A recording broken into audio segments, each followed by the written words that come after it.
Hello everyone, I'm Ihsan. In this video, we're unboxing a new phone from Samsung, the Samsung Galaxy A07. This A07 series is the successor to last year's A06, which brings some interesting upgrades. This phone is the latest entry-level series from Samsung, which is available at a very affordable price. If you look at the specifications, it looks like there are several significant improvements presented in this A07 series. For the first difference that is immediately visible when seeing this Samsung Galaxy A07 for the first time is the difference in the box design. The box of this Samsung Galaxy A07 now comes with a new design that is more modern and more minimalist. Alright, let's jump straight into unboxing the phone. In the sales package of the Samsung Galaxy A07, on the top of the box, there is a free 25-watt charger adapter attached. This is definitely a good deal, because the phone is already very affordable, and it even comes with a charger adapter in the sales package. In the sales package, we also get a phone, and there is also a Type-C to Type-C cable, SIM card tray ejector tool, and also a user manual. For the rear camera frame design of the Samsung Galaxy A07 series, it has adopted a new design which will likely also be adopted in the series about it later. The position of the flashlight is on the right side of the camera lens frame, and at the bottom there is the Samsung logo. For the color of the back cover, it has a vertical stripe pattern. Then for the ports, buttons, and speaker placement on this phone, the speaker is positioned at the bottom and is still mono. Then there is also a USB Type-C port, a microphone, and there is also a 3.5mm audio jack. Then on the left side there is a SIM card tray that we can use for dual nano SIM. Then there is also a slot for a dedicated micro SD card. On the top side there is also a microphone. Then on the right side there are volume buttons and a power button that also functions for the fingerprint sensor.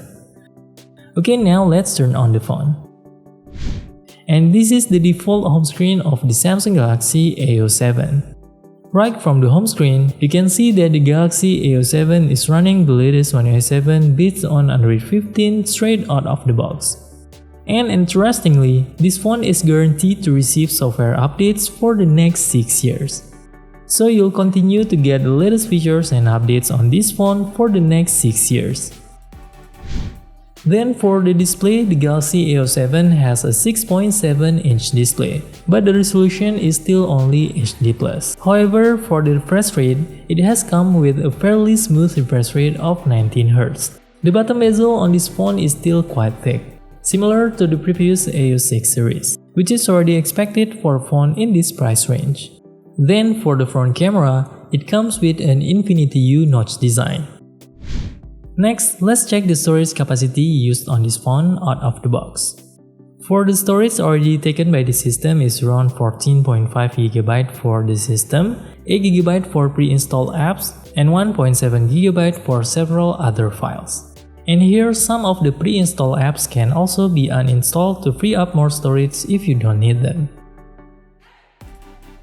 Then for the battery capacity, the Samsung Galaxy A07 is equipped with a large 5000 mAh battery, and the included charger is also provided in the box. The included charger supports 25-watt super fast charging, which matches this phone's charging speed. Then for the good luck feature on the Samsung Galaxy A07 phone, when we checked the Galaxy Store, the good luck application didn't show up. But don't worry, of course there is still an alternative way to install good luck on this phone. Maybe in a separate video, we'll try installing good luck on this phone using this alternative method, and see which modules work. Furthermore, in terms of performance, the Galaxy A07 is powered by the MediaTek Helio G99, which is very solid for a budget phone. Maybe so far this is the cheapest phone we can get with the Helio G99 chipset. This chipset was previously used in mid-range phones that cost twice the price of this one. The performance of this phone is already very good compared to the previous series. The Antutu scores can reach up to 400,000 points. And when we try to navigate and test opening and closing applications, the response feels fast and smooth. It's definitely a lot better than the Galaxy A06. Then another interesting thing is that the Galaxy A07 already uses UFS 2.2 storage instead of eMMC like its predecessor. In the test results, the write speed almost reaches up to 300 MB per second, and the read speed reaches 600 MB per second. Meanwhile, on the Galaxy A06 with eMMC storage, write speeds are only around 120 MB per second, and read speeds about 200 MB per second. This difference makes the Galaxy A07 feel much faster and provides a smoother experience than the Galaxy A06. Next, we will test the speed of the fingerprint sensor on the Galaxy A07, which is located on the side of the power button. The fingerprint sensor on this phone feels quite fast and responsive. Unlocking the screen is quick and easy. Next, let's take a look at the camera app and its modes. On the far left is Portrait mode, which allows you to adjust the blur strength.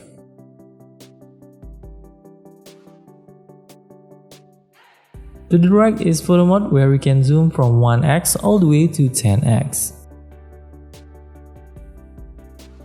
In this photo mode, you can also choose a 50 megapixel resolution option. To the right is Video mode, where you can also zoom from 1x up to 10x.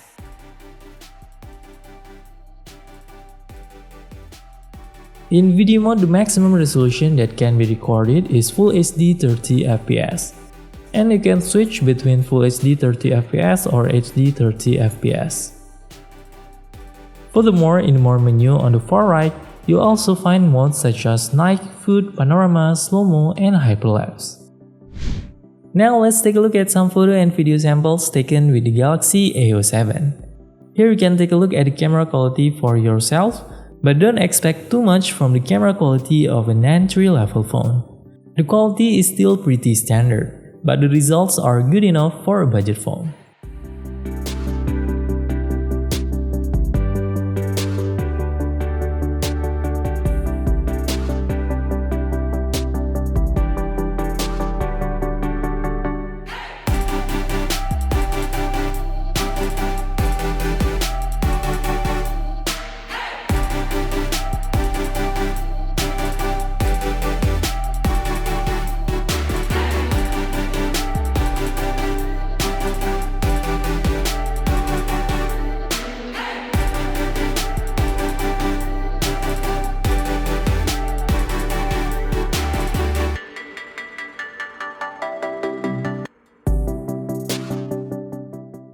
Then the Galaxy A07 also comes with plenty of interesting features. This phone already uses Bluetooth version 5.3 and has come with an IP rating IP54, which has made this phone dust resistant and also splash resistant. For the audio experience, there is Dolby Atmos feature, and for security there is also Samsung Knox Vault feature. So you can already use auto blocker, secure folder, and also Samsung Kids on this phone. I hope you found this video helpful. See you in the next one.